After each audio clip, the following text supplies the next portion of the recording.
Hello, स्वागत आहे तुमचं ज्योतिबा यूट्यूब चॅनलमध्ये। तर आज इडली सांबारचा बेत आहे। आता आज मी इडली बनवणार आहे आणि हे सांबार बनवणार आहे। साहित्य हे सांबारसाठी घेतलं आहे। अशा प्रकारचं हे सांबार बनवणार आहे।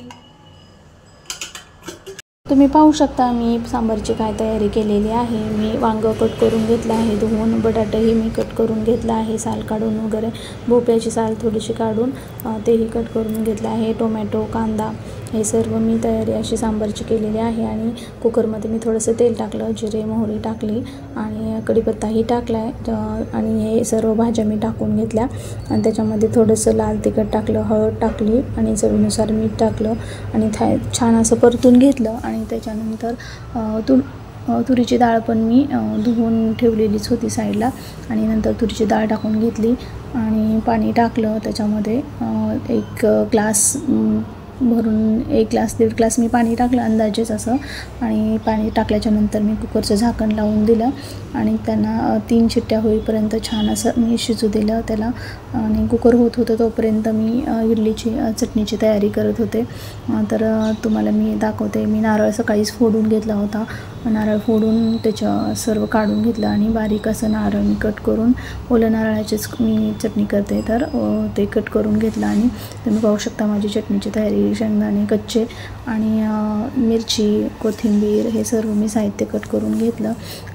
तुम्ही पाहू शकता, तुम्ही नोटीस करत असाल का, तर ओट्यावर किती छान माझ्या स्वयंपाक करत असताना असं ऊन येतं, कोवळं ऊन, छान सकाळी खूप छान असं वाटतं स्वयंपाक करत असताना असं ओट्यावर ऊन येतं, एवढं भारी वाटतंय ना की काय सांगू।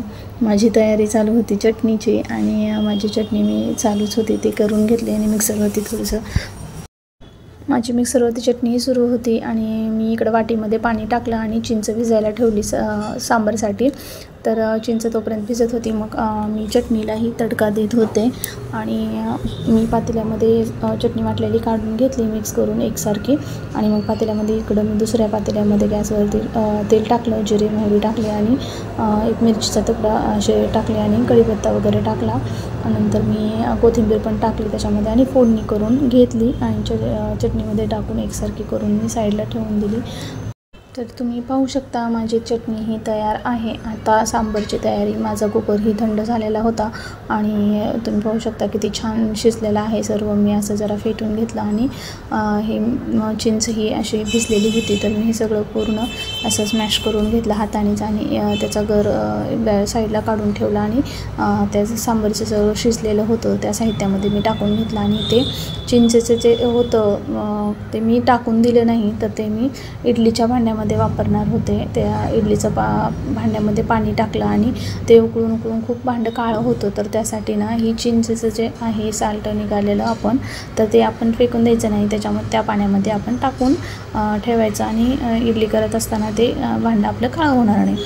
तर तुम्ही पाहू शकता मी सांबारलाही अशा पद्धतीनं फोडणी दिली आहे, तिखट मीठ टाकलं, जिरे मोहरी सर्व टाकून असं छान सांबार मसाला टाकून आपले सांबारही तयार आहे। आणि इडलीचं पीठ हे असं झालेलं आहे माझं, मीठ टाकलं इडलीच्या पिठामध्ये आणि सर्व डिशला अगोदर मी इडलीच्या सर्व डिशला मी असं तेल लावून घेतलं पहिल्यांदा आणि सर्व भरून घेतलं आणि त्याच्यानंतर सर्वच एकत्रच मी ते पाणी टाकलेलं, त्याच्यात चिंच पण टाकून ठेवलेली, भांडं पण आपलं काळं होणार नाही जास्त। आणि तुम्ही पाहू शकता तिकडे सांबार ही आपली तयार आहे, चटणी झालेली आहे आणि हे इडलीचं भांडंही लावलं आहे। 7 ते 8 मिनटं वेट करायचा आणि आपली इडली तयार। पाहू शकता तुम्ही माझी इडली तयार झालेली आहे। ही घरचीच डाळ आहे आणि थोडीशी डाळ काळी होती, त्याच्याने ते साल काढल्यानंतर भिजवल्यानंतर अशी थोडीशी लालसर जाणवते, पण घरची डाळ चांगलीच असते। तर एवढी पांढरीशुभ्र इडली होत नाही घरच्या डाळीमुळं, काळी अशी लालसर थोडीशी डाळ होती ती घरची डाळ असल्यामुळे। तर बाहेरच्या डाळीचे खूप छान असे पांढरी पांढरी इडली दिसते, पण खायला खूप छान आणि स्वादिष्ट लागते। तर आपली इडली ही तयार झालेली आहे, आपलं सांबार आणि चटणी ही। तर तुम्ही पाहू शकता मी आत्ता काय करत आहे, तर मी तुम्हाला इथे एक ट्रिक सांगणार आहे।